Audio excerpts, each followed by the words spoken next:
નમસ્તે મિત્રો, આજે આપણે બનાવીશું પાપડીનું શાક। પાપડી મેં સમારીને ધોઈને લઈ લીધી છે। ગેસ ચાલુ કરો અને કઢાઈ મૂકો।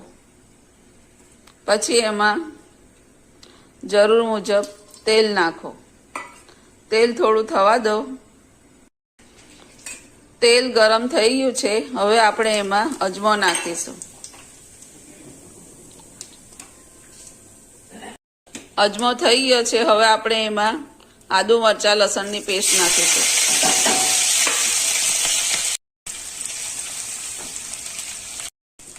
લસણની થોડી કચાશ દૂર થાય ત્યાં સુધી એને જરા શેકાવા દો। પછી તેમાં હળદર, મરચું, મીઠું, ધાણા જીરું, આપણે લીલું અને સૂકું મરચું બંને થોડું થોડું વાપર્યું છે અહીંયા। મસાલો બધો બરાબર શેકાઈ ગયો છે। હવે એમાં આપણે 2 સમારેલા ટામેટા નાખી દઈએ।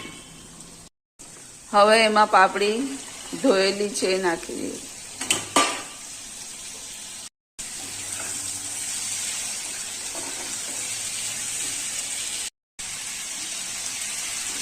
હવે થોડી વાર એને ઢાંકણ ઢાંકી દઈએ।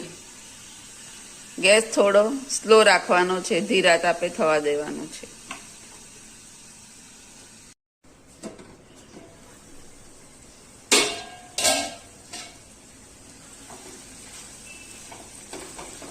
તમે જોઈ શકો છો શાકને આપણે ધીરા તાપે થોડી વાર થવા દીધું છે।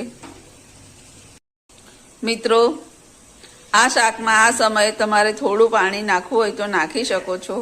મેં પાણી નાખ્યું નથી। પાણી વગર પણ આ શાક થઈ શકે છે અને પાણી રેડીને પણ આ શાક તમે બનાવી શકો છો। હવે આપણે એને થોડી વાર પાછા ઢાંકી દઈએ। ગેસ સ્લો રાખવાનો છે। તમે જોઈ શકો છો શાક આપણું થઈ ગયું છે। મેં પાણી બિલકુલ નાખ્યું નથી, એકદમ ધીરા તાપે જ મેં એને થવા દીધું છે। હવે ઉપરથી થોડા લીલા ધાણા નાખી દઈએ ને હલાવી દો જરા।